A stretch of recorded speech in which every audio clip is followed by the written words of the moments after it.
Olá a todas e a todos que nos acompanham aqui no canal do Lar dos Humildes. É com muita alegria que hoje, quarta-feira, dia 5 de maio de 2020, ano do Nosso Senhor, que nós vamos iniciar o estudo da obra espírita, a Gênese.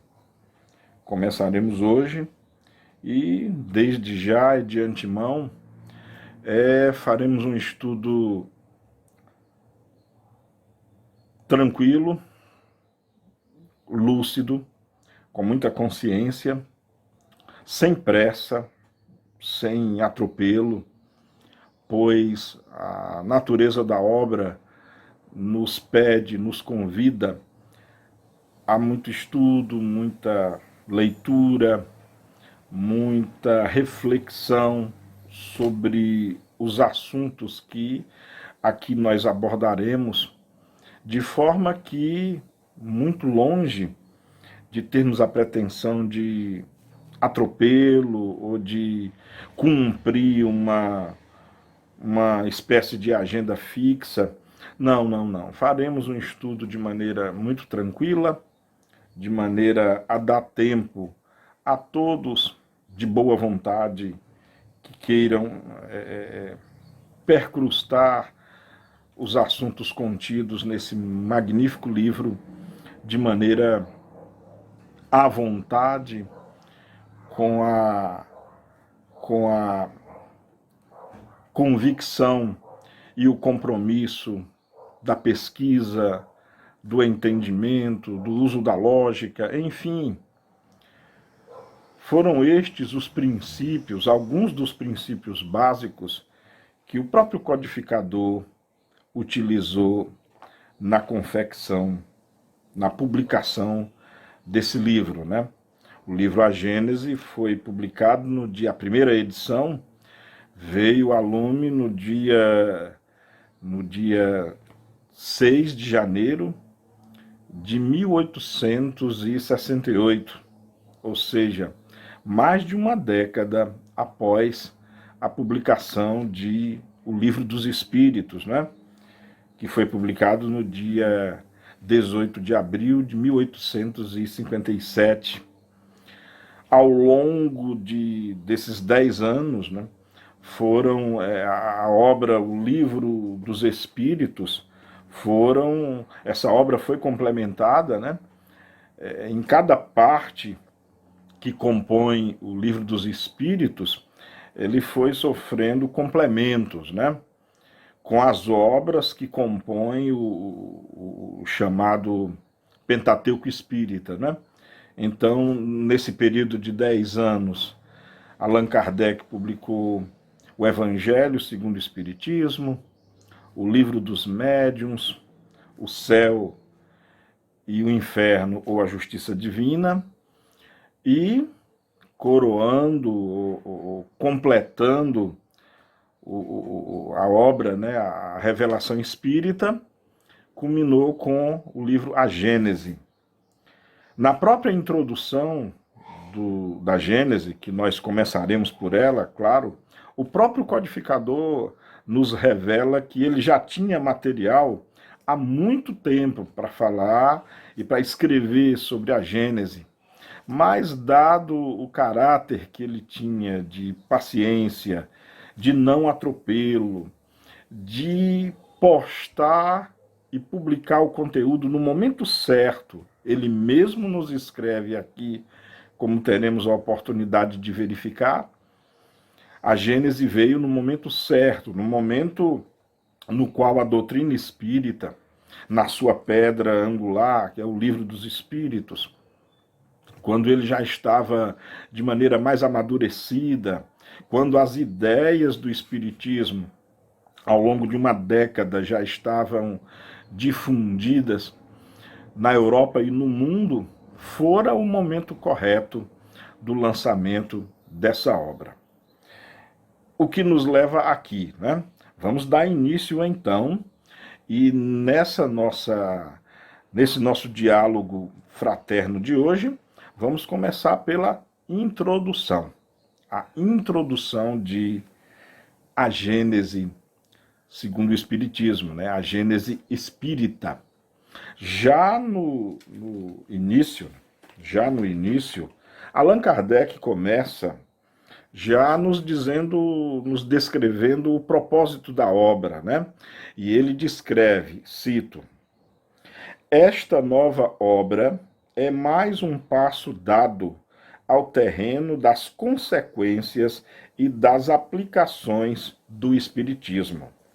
Conforme seu título o indica, ou seja, a Gênese, tem ela por objetivo o estudo dos 3 pontos até agora diversamente interpretados e comentados: a Gênese, os milagres e as predições, em suas relações com as novas leis que decorrem da observação dos fenômenos espíritas. Então, o livro, né, todo esse trabalho tem a ver com a interpretação científica de cunho material e espiritual das consequências do ensino dos espíritos, das consequências do que o Espiritismo transmitiu à humanidade. E o que foi que o Espiritismo transmitiu? Qual é a boa nova do Espiritismo? O que ele nos legou? A veracidade da existência do mundo espiritual e as suas relações com o mundo material. O Espiritismo nos mostra que, subjacente, mas em perfeito estado de simbiose, num perfeito estado de interpenetração, existe o mundo dos espíritos, o mundo espírita, do qual todos nós fazemos parte. Porque se nós pararmos para pensar de maneira muito cautelar, de maneira muito lógica de raciocínio, o mundo espiritual e o mundo dito material, de certa forma, confundem-se. Um é geratriz do outro, pois o espírito nada faria sem a matéria. O mundo material não teria a sua gênese se não fosse o mundo espiritual.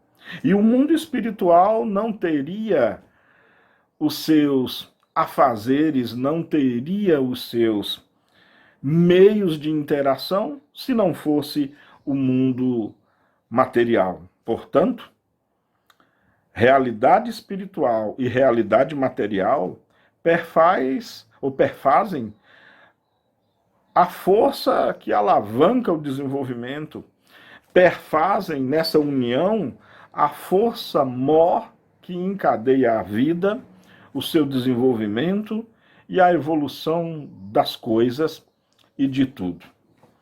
Citando, ainda na introdução do livro A Gênese, 2 elementos, ou, se quiserem, 2 forças regem o universo: o elemento espiritual e o elemento material. Da ação simultânea desses 2 princípios nascem fenômenos especiais, que se tornam naturalmente inexplicáveis, desde que se abstraia de um deles. Do mesmo modo que a formação da água seria inexplicável se abstraísse de um dos seus elementos constituintes, o hidrogênio e o oxigênio. Vemos aqui, primeiro, que o Espiritismo nos mostra que o universo inteiro é constituído de 2 forças, ou de 2 princípios: o espiritual e o material. E aqui e agora, como vai acontecer ao longo de todo o nosso estudo, faremos sempre as devidas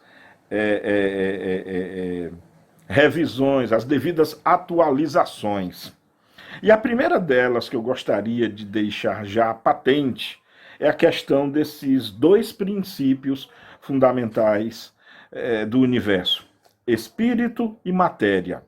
Eu gostaria de chamar a atenção para que nós pudéssemos, numa ótica atualizada pela ciência, trocarmos o matéria por energia e trazermos essa óptica para os dias nos quais a física, por exemplo, já nos demonstrou muitas e muitas verdades científicas, na qual, por exemplo, a matéria é um estado condensado de energia. Albert Einstein, em 1900, entre 1901 e 1905, através da teoria especial da relatividade, ele demonstrou na famosa equação matemática que estampa camisetas, lancheiras, capas de caderno, a célebre equação E igual a m multiplicado por c ao quadrado, onde E significa energia, M significa a massa, que é a matéria, e C é uma constante que tem o valor exato da velocidade da luz.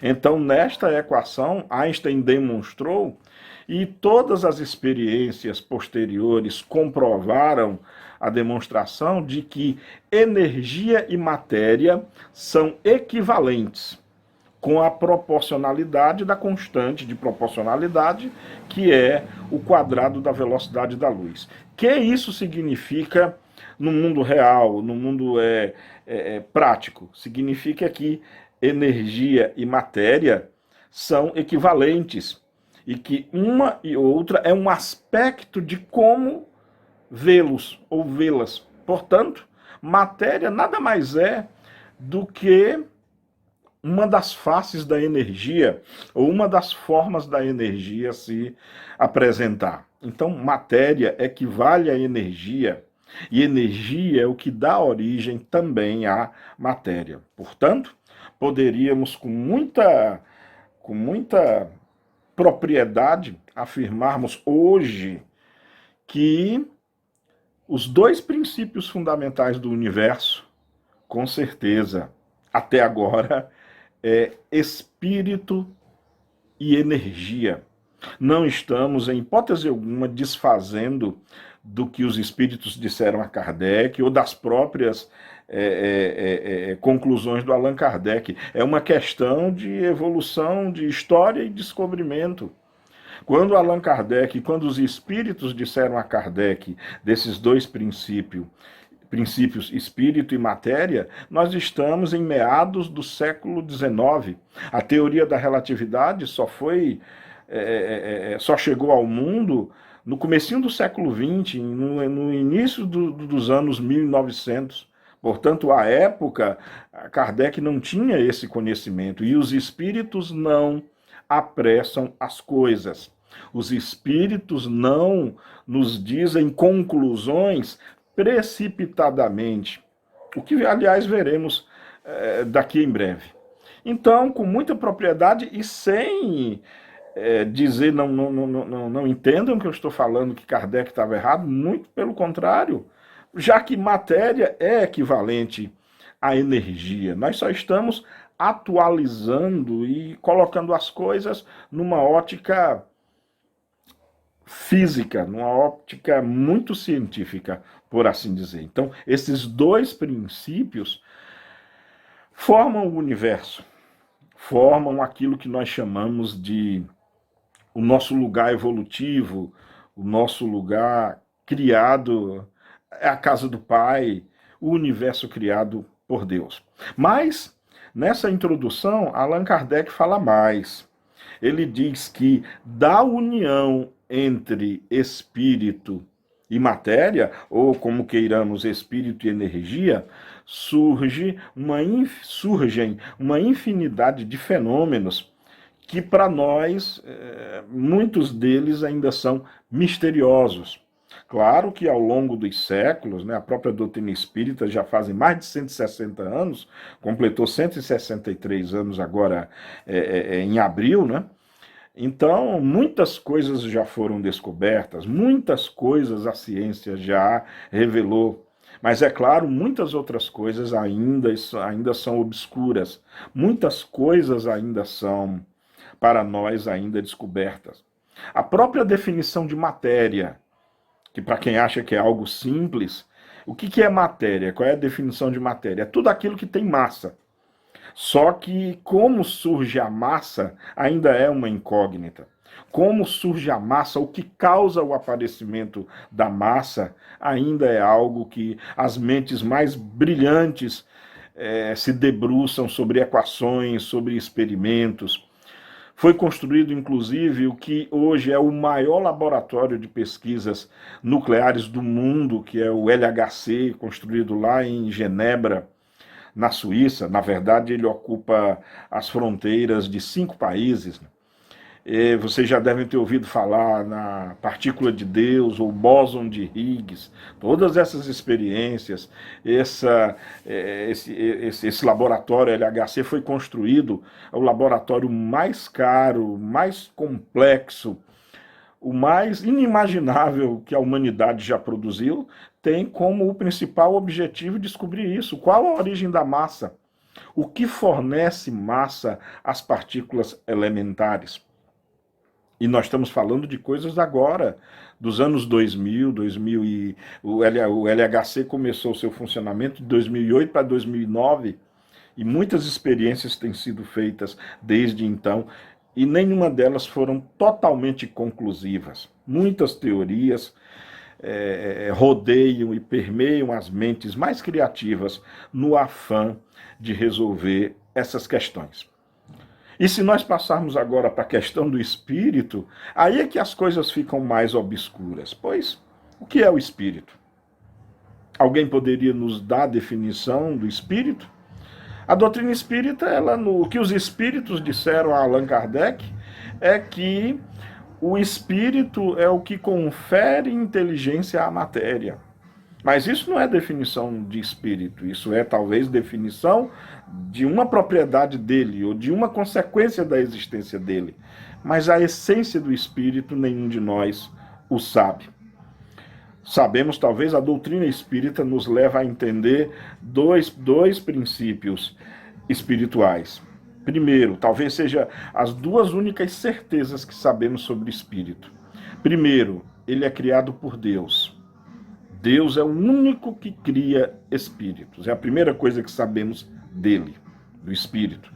E a segunda coisa que sabemos sobre espírito é que o espírito é imortal. Uma vez criado, o espírito vive para sempre. Para sempre. Inclusive, esses dois princípios fazem parte de dois grandes princípios da doutrina espírita, né? Que é a existência de Deus e a existência e imortalidade da alma ou do espírito. Além desses dois fatos, ou seja, de que espíritos que somos, fomos criados por Deus e somos, a partir da nossa criação, eternos, nada mais se sabe através do espírito, da definição do espírito, pelo menos não ainda. É óbvio que nos carece ainda muitas faculdades intelectuais, faculdades morais.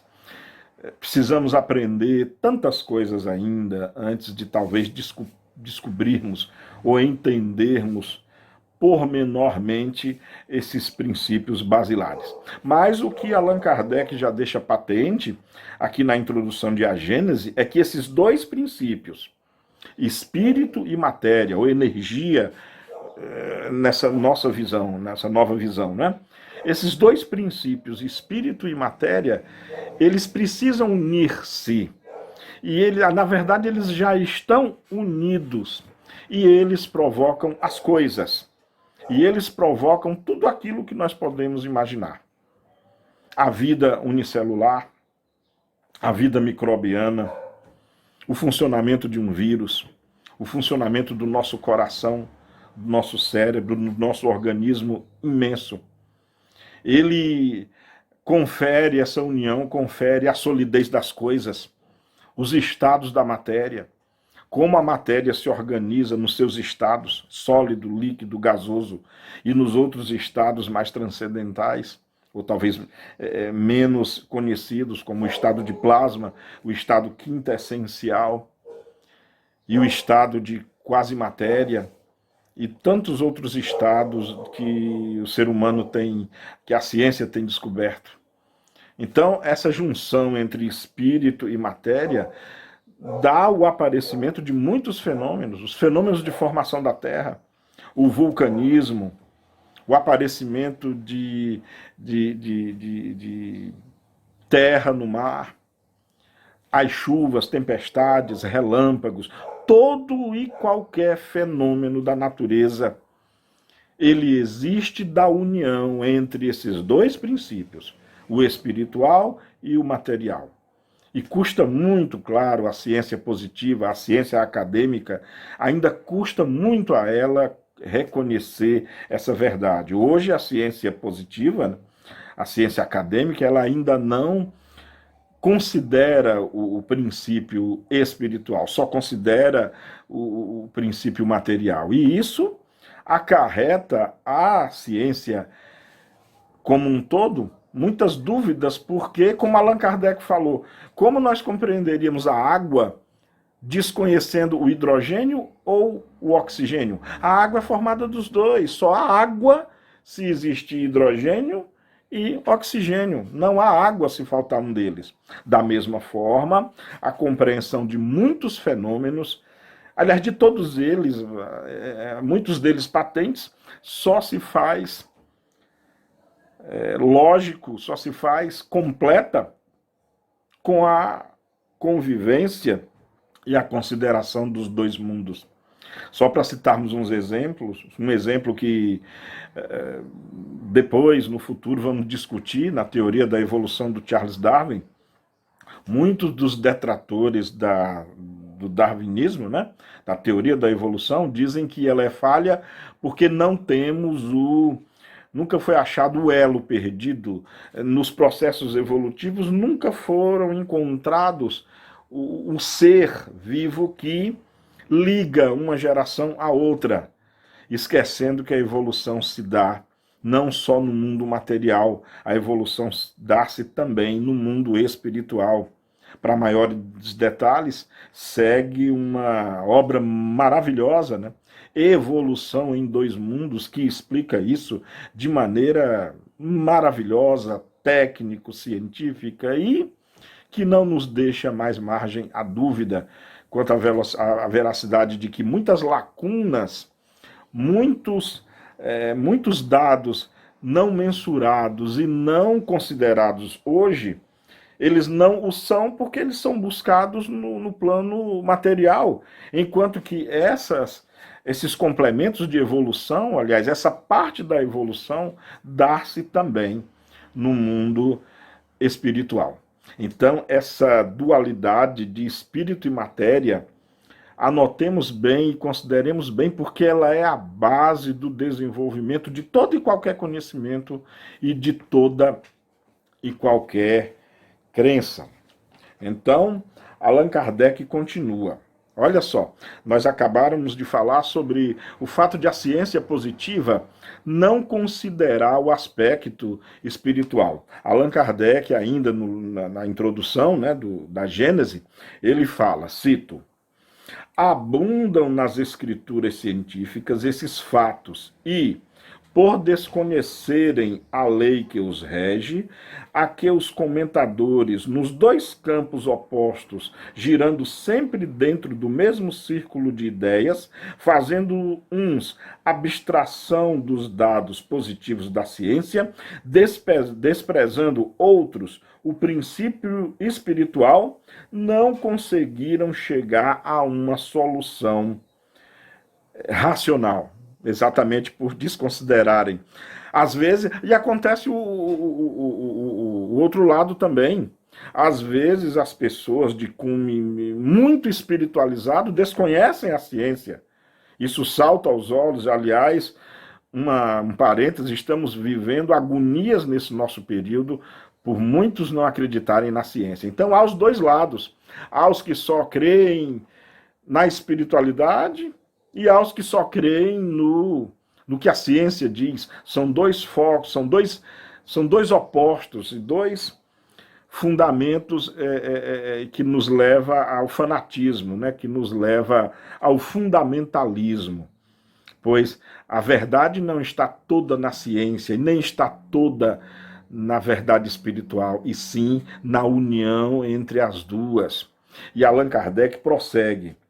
Então, essa solução, que solução? É o desvendar dos mistérios da natureza. Allan Kardec diz, citando, essa solução se encontra na ação recíproca do espírito e da matéria. Então, a solução encontra-se nessas duas forças da natureza, espírito e matéria, espírito e energia. E agora, para embasar de maneira bastante sólida, há uma questão no Livro dos Espíritos, que é a questão 540, que ela nos traz um conhecimento de causa verdadeiramente lúcido e extraordinário sobre essa fusão, essa união de forças dos dois mundos, espiritual e material, espírito e matéria, espírito e energia, em como essas duas realidades, que a bem da verdade formam uma só, porque a realidade que experimentamos, ela é uma combinação dessas duas. E na questão 540, ela nos dá uma oportunidade de adquirirmos luz, iluminação e uma tremenda lucidez. Vejam só, olha a pergunta. A pergunta 540 de O Livro dos Espíritos, a pergunta diz assim, olha só. Os espíritos que exercem ação nos fenômenos da natureza operam com conhecimento de causa, usando do livre-arbítrio, ou por efeito instintivo ou irrefletido impulso. Ou seja, os espíritos que cuidam de todos os fenômenos da natureza, vulcanismo, tempestades, elétricas ou não, tempestades pluviométricas ou não, tempestades eólicas ou não, movimento de placas tectônicas, todos os movimentos. É patente, claro, sabendo a doutrina espírita nos revela que forças espirituais agem em todos esses fenômenos. A pergunta é, essa interferência ou essa ação espiritual, ela é consciente ou irrefletida? Prestemos bastante atenção na maravilhosa resposta. Uns sim, outros não. Estabeleçamos uma comparação. Considera essas miríades de animais que, pouco a pouco, fazem emergir do mar ilhas e arquipélagos. Julgas que não há aí um fim providencial e que essa transformação da superfície do globo não seja necessária à harmonia geral? Entretanto, são animais de ínfima ordem que executam essas ordens, provendo às suas necessidades e sem suspeitarem de que são instrumentos de Deus.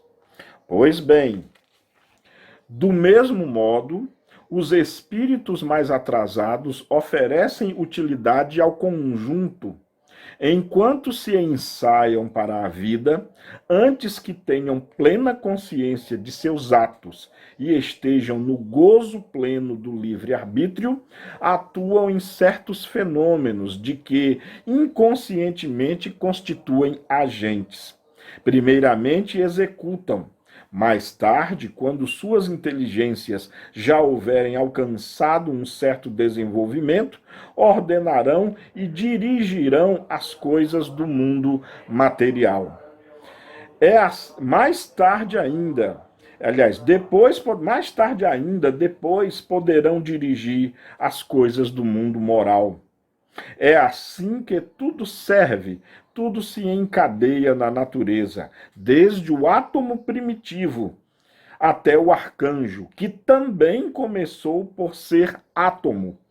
E admirável lei de harmonia que o vosso acanhado espírito ainda não pode apreender em seu conjunto. Incrível, né? Nem precisa tanto ter ouvidos de ouvir ou olhos de ver.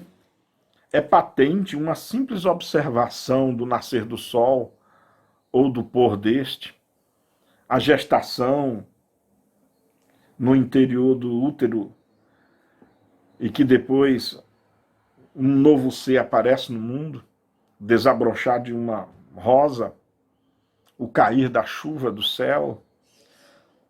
Tantos fenômenos em que, se você pensar de maneira muito detalhada e séria e consciente, percebemos que seria impossível sem uma inteligência por detrás. Seria impossível sem que tivesse havido um planejamento prévio, uma interação inteligente. Faláramos que o universo é constituído de espírito e energia, ou matéria, se quiserem continuar usando o termo, não há problema nenhum. Mas a energia por si só, ela não tem inteligência. Ela só existe e ela só fica em movimento, mudando de forma. É o espírito que confere inteligência a essa energia. Inteligência essa que, usando as suas forças dinâmicas, fazem a energia executar e provocar trabalho.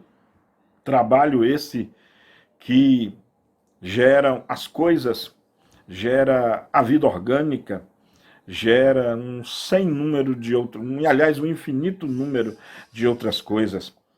Refletindo só na questão 540, que eu acabei de ler, questão contida, repito, no Livro dos Espíritos, vê-se realmente o quanto fazemos parte intrinsecamente dessa trama espírito e matéria.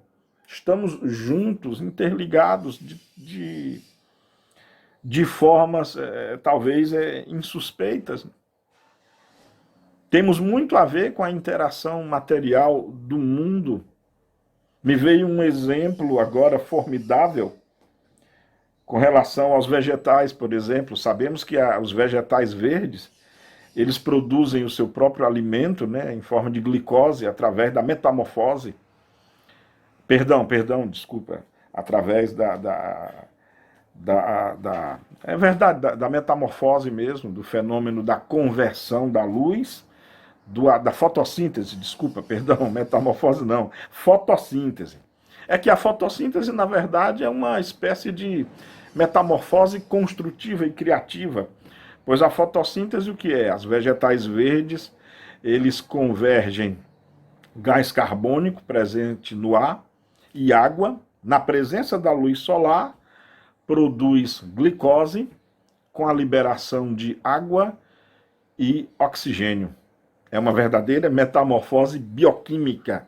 A fotossíntese, de maneira muito sintética, é isso. E olha só, o nosso corpo, para quem acha que o nosso organismo, estamos falando agora apenas a nível material, né? Nós que achamos que somos tão distantes assim das nossas primas árvores e dos nossos primos vegetais, olha só, nós precisamos de luz solar também, pois sem a luz solar não sintetizamos a vitamina D. Olha só interessante, as plantas necessitam da luz solar para o seu processo fotossintético. E nós necessitamos da luz solar para o nosso metabolismo da vitamina D. E sem a vitamina D no nosso organismo, a nossa vida também não se sustenta. E aí nós vamos começando a entender uma série de pontos de ligações em tudo e em todos. Em toda a criação e em todas as coisas. Na questão 540, né, o espírito que ditou a resposta a essa pergunta, ele fala do átomo primordial. Esse átomo primordial, com uma referência ao que a astrofísica chama de semente primordial, que deu origem ao Big Bang, que falaremos sobre isso, é assunto pertencente também à Gênese. E ele fala que nesse momento da criação, onde começou a evolução de todas as coisas, estava presente ali também o princípio espiritual. A matéria, nem mesmo a matéria pode evoluir por si só, sem a presença do contributo espiritual. Então, o que vai pautar todo o nosso estudo, doravante, com certeza é essa simbiose entre espírito e matéria. Então, essa obra complementa, não é? E nos faz, e nos confere material de muito pensamento, de muita introspecção, de muita reflexão acerca de fenômenos que talvez até nós não os interpretávamos, né?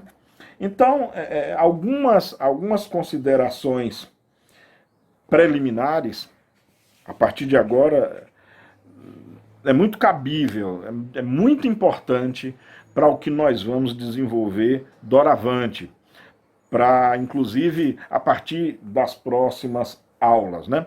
E essas considerações, elas são importantíssimas para o nosso estudo. E uma delas, continuando já aqui no livro A Gênese, ainda na introdução, Allan Kardec escreve o seguinte: o Espiritismo não encerra mistérios, nem teorias secretas. Tudo nele tem que estar patente, a fim de que todos possam julgar com conhecimento de causa. Cada coisa, entretanto, tem que vir a seu tempo, para vir com segurança. Uma solução dada precipitadamente, olha só como isso aqui é muito importante, olha só. Uma solução dada precipitadamente, primeiro que a elucidação completa da questão, seria antes causa de atraso do que de avanço. Antes de entrarmos na matéria, então olha só, antes de entrarmos na matéria, no assunto propriamente da Gênese, Allan Kardec faz uma recomendação muito importante. Ele nos diz, antes de entrarmos em matéria, parece-nos necessário definir claramente os papéis respectivos dos espíritos e dos homens na elaboração da nova doutrina. Essas considerações preliminares que a escoimam, ou seja, o a livram de toda a ideia de misticismo, fazem objeto do primeiro capítulo, intitulado Caracteres da Revelação Espírita. E aí muita atenção, porque Caracteres da Revelação Espírita é o primeiro capítulo do livro A Gênese, e é um capítulo de uma importância transcendental. Allan Kardec, inclusive, encerra esse parágrafo dizendo o seguinte: pedimos séria atenção para esse ponto, porque, de certo modo, está aí o nó da questão. Está nesse primeiro capítulo, né, a Caracteres da Revelação, o que Allan Kardec chama de o nó da questão.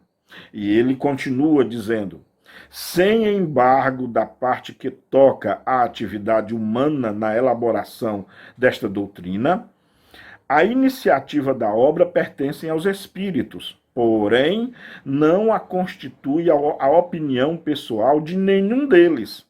Ela é e não pode deixar de ser a resultante do ensino coletivo e concorde por eles dado. Somente sob tal condições se lhe pode chamar doutrina dos espíritos. De outra forma, não seria mais do que a doutrina de um espírito e apenas teria o valor de uma opinião pessoal. E aqui segue talvez a revisão de um princípio fundamental que dá, na verdade, a autoridade à doutrina espírita, que é o controle universal do ensino dos espíritos. O que é isso? É a concordância, que Allan Kardec acabou de nos citar aqui, a concordância de ideias entre os espíritos. Primeiro, duas coisas importantes, que é preciso que fique bem claro para as nossas conclusões daqui para frente, né, para os nossos estudos daqui para frente. Tudo que iremos estudar a partir do primeiro capítulo, que será a nossa próxima aula, né, tudo que iremos estudar foi construído pelos homens encarnados e pelos espíritos. Homens, no plural, encarnados, cientistas, pesquisadores, filósofos, pensadores, e por espíritos desencarnados, de toda parte do mundo. Não foi como Allan Kardec acabou de citar aqui, não fora obra, não fora citação de um único espírito. Porque se assim o fosse, seria a opinião de um único espírito. E mais ainda, Allan Kardec nos deixa bem claro o que dá autoridade, o que dá a autenticidade da doutrina espírita. É esse caráter de concordância, é esse caráter de união de ideias, de espíritos, de mensagens, de dados espirituais vindas dos quatro cantos do mundo, dos quatro pontos principais cardeais, em concordância, em não contradição, o que atesta a veracidade, o que atesta a solidez, a consistência da informação. Do contrário, quando a informação vem de um espírito só, longe de estarmos agora julgando se o que o espírito está dizendo é verossímil ou inverossímil, mas é a opinião dele. É a opinião dele, precisa ser estudada, precisa ser analisada. Infelizmente, né, me perdoem a franqueza, muitos espíritas, ou não, dotados de uma credulidade imensa, leem às vezes obras de um espírito e já consideram aquilo que ele está dizendo a verdade absoluta. Enquanto que a doutrina espírita nos convida à pesquisa, ao confronto, à constatação e à comparação com outras obras, com a opinião de outros espíritos. É verdade que nos dias de hoje, empreender um controle universal do ensino dos espíritos, como Allan Kardec o fez, talvez fosse até impossível. Mas há uma maneira também de fazer isso, é não se ater a uma obra só. Explico, se um dado espírito dita uma obra pelas mãos de qualquer que seja o médium, tudo bem, vamos ler essa obra, vamos estudar essa obra e comparar com outros espíritos que têm a dizer sobre o mesmo assunto, através de outros médiuns, obras similares, obras que tenham a mesma temática, para conferirmos se há concordância de ideias. Allan Kardec deixou bem claro, aqui está na introdução, olha o que eu estou lendo, está na introdução, está aqui na introdução da Gênese espírita, e Allan Kardec falou, só é considerado doutrina espírita o conhecimento concorde de uma panaceia, de uma pleiade de espíritos. Então, sejamos menos ávidos a aceitar como verdade qualquer coisa que venha, só porque veio do mundo espiritual. Pois vamos nos lembrar que, como Allan Kardec concluiu, os espíritos nada mais são do que as almas dos homens, falíveis como nós, limitados como nós mesmos. Não é para também adotar o outro lado, vamos ser incrédulos, nem a credulidade absoluta, nem a incredulidade perniciosa, mas ciência. E o que é ciência? Estudo, observação dos fatos, repetição de experiências. E nada de pressa, tudo feito com calma, com paciência, dentro do tempo correto. E Allan Kardec continua, ainda na introdução. Generalidade, só para embasar o que nós estamos dizendo, porque é muito importante. Generalidade e concordância no ensino. Esse é o caráter essencial da doutrina, a condição mesma da sua existência, donde resulta que todo princípio que ainda não haja recebido a consagração do controle da generalidade não pode ser considerado parte integrante dessa mesma doutrina.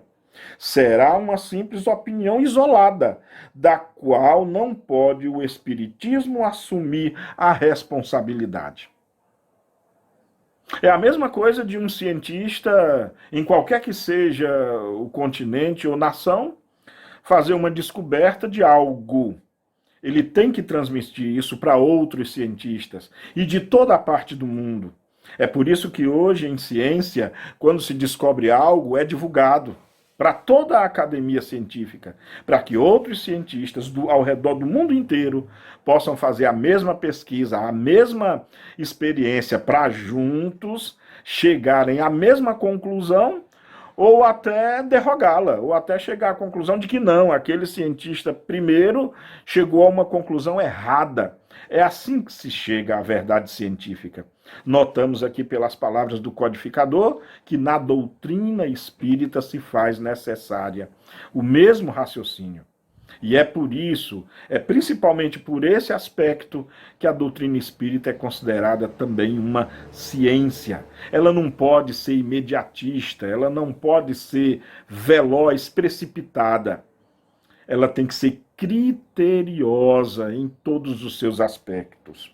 Olha só, e Allan Kardec continua aqui, ó. Ainda na introdução da Gênese, né?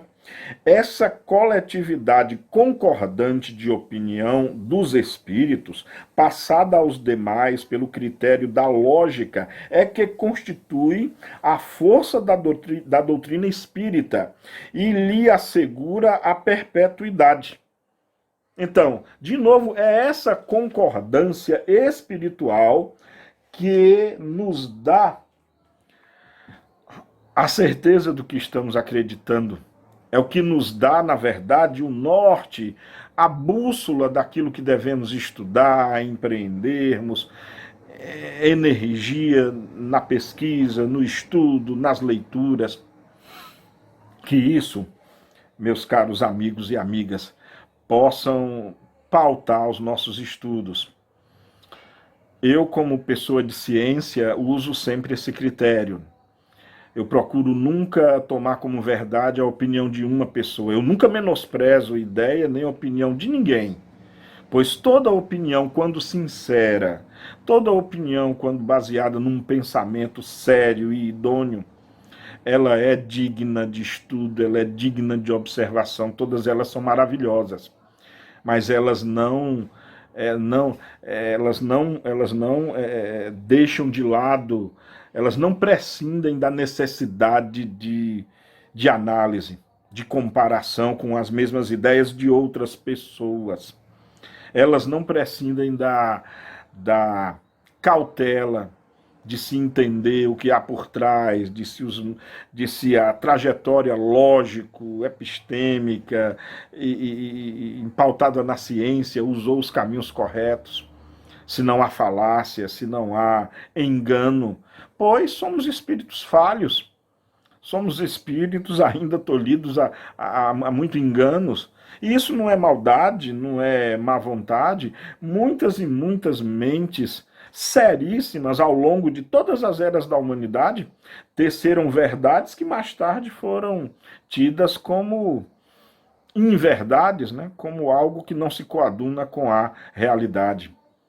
E como é lindo, como é bonito, e eu acredito que como todos vocês, que sou fã incondicional de Allan Kardec, como ele era criterioso, como ele era assertivo, lógico, como ele era perfeito nas suas análises. Olha só, para a gente encerrar essa introdução, ele dizia assim, olha só o que o codificador, olha só, para fechar e para que possamos entender os desígnios dessa obra que iremos seguir, né? Estamos seguindo a partir de hoje. Olha só como Allan Kardec finaliza a introdução. Cito: os mesmos escrúpulos, havendo presidido a redação das nossas outras obras, e aqui ele está se referindo ao Evangelho segundo o Espiritismo, ao Livro dos Médiuns, Céu, Inferno ou a Justiça Divina. Então ele diz o seguinte, né? Repetindo, os mesmos escrúpulos, havendo presidido a redação das nossas outras obras, podemos com toda verdade dizê-las, segundo o Espiritismo, porque estávamos certo da conformidade dadas com o ensino geral dos Espíritos. O mesmo sucede com esta, que podemos, por motivos semelhantes, apresentar como complemento das que a precederam, com exceção, todavia, de algumas teorias ainda hipotéticas, que tivemos o cuidado de indicar como tais e que devem ser consideradas simples opiniões pessoais, enquanto não forem confirmadas ou contraditadas, a fim de que não pese sobre a doutrina a responsabilidade delas. Olha só a idoneidade. Eu me emociono muito com isso. Olha só o caráter sério, o caráter verdadeiramente científico do codificador. O que é que ele nos diz aqui? Meus amigos e minhas amigas, de fé espírita ou não, mas corações todos de boa vontade no conhecimento. A partir da nossa próxima aula, vamos começar a entrar nestes interstícios. Vamos começar a adentrar a essa porta. Começando, claro, com o que Allan Kardec chamou de o nó da questão, que são os caracteres ou características da revelação espírita, pautada no bom senso, na razão, no conhecimento científico. E aqui Allan Kardec, nessas últimas linhas dele, como ele sabe que essa obra foi feita, tomada a decisão do início da obra pelos espíritos, mas em parceria com os encarnados, teremos então mensagens, conhecimento transmitidos pelos espíritos desencarnados, e teremos, como não poderia deixar de ter e de ser, a contribuição de homens, mulheres, de espíritos encarnados. E como Allan Kardec foi decente em nos dizendo que quando houver a opinião de uma pessoa acerca de um fato que não se tem comprovação ainda, que fique claro que é a opinião, é o trabalho de uma pessoa. E até que essa opinião ou esse trabalho seja comprovada pela ciência, este fato ou esta ideia permanecerá como sendo de uma pessoa. E isso é maravilhoso, porque isso é um escudo, nos livra de enganadores, nos livra de fraude, nos livra de o que se fala tanto hoje em dia de fake news, que estamos sendo bombardeados por elas. E só se livra de fake news, só se livra de fatos mentirosos com a verdade. E a busca da verdade se dá através da ciência, através do uso do espírito, através da concordância de ideias. Então é isso. Nós vamos, dessa forma, acho que estamos já preparados para adentrarmos no primeiro capítulo, que é o capítulo que fala das características da revelação espírita. E eu vos deixarei com as seguintes perguntas, que são as perguntas iniciais deixadas por Allan Kardec também no início do capítulo 1. Olha só o que nós vamos discutir a partir do nosso próximo encontro, da próxima semana. Olha só, questões de natureza totalmente básica, questões de natureza muito séria, no tocante não só à ciência, no tocante não só à ordem das coisas, mas no tocante à própria autenticidade, veracidade e consistência da doutrina espírita. Pois, no item 1 do capítulo 1 de o livro A Gênese, Allan Kardec faz as seguintes perguntas, e inclusive o desenvolvimento de todo o capítulo 1 é para solucionar ou procurar resposta às seguintes perguntas, que são elas. Pode o Espiritismo ser considerado uma revelação? Neste caso, qual o seu caráter? Em que se funda a sua autenticidade? A quem e de que maneira foi ela feita? É a doutrina espírita uma revelação no sentido teológico da palavra? Ou, por outra, é, no seu todo, o produto do ensino oculto vindo do alto? É absoluta ou suscetível de modificações? Trazendo aos homens a verdade integral, a revelação não terá por efeito impedi-los de fazer o uso das suas faculdades, pois que lhes pouparia o trabalho da investigação? Ou seja, se a revelação espírita está completa, onde fica o homem no seu contributo para as revelações, para as próprias revelações? Qual a autoridade do ensino dos espíritos, se eles não são infalíveis e superiores à humanidade? De novo, porque olha que questão maravilhosa. Qual é a autoridade do ensino dos espíritos, se eles não são infalíveis e nem superiores à humanidade? Qual a utilidade da moral? E olha só, que coisa interessante. Qual a utilidade da moral que pregam, se essa moral não é diferente da do Cristo, já conhecida? Quais as verdades novas que eles nos trazem?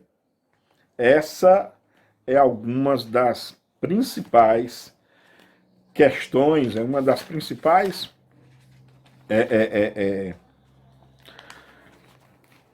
interrogações que nós iremos estar aqui, ó, na introdução do livro A Gênese. E, a partir do nosso próximo encontro, vamos começar adentrando a essas verdades. Então é isso. Como eu falei anteriormente, no vídeo anterior, de maneira indubitável, a pedra já foi jogada, as ondas já se formaram no lago das nossas mentes e espíritos sedentos por conhecimento e verdade que somos. E Jesus já dizia, né? João anotou lá no seu capítulo 32, item 8, e buscareis a verdade, e a verdade vos libertará. Então, é nessa busca da verdade, que, aliás, é o objetivo da ciência e do espiritismo. É a busca. Ciência, religião e filosofia buscam a mesma coisa, a verdade, apenas com ângulos particulares da verdade, mas a busca é a mesma. Tanto a religião quanto a ciência e a filosofia buscam respostas. E de maneira alguma devemos rechaçar nenhum desses três pilares, para darmos ênfase a algum outro, para darmos a prerrogativa da única possibilidade de atingir a verdade por um desses pilares, pois uns se completam.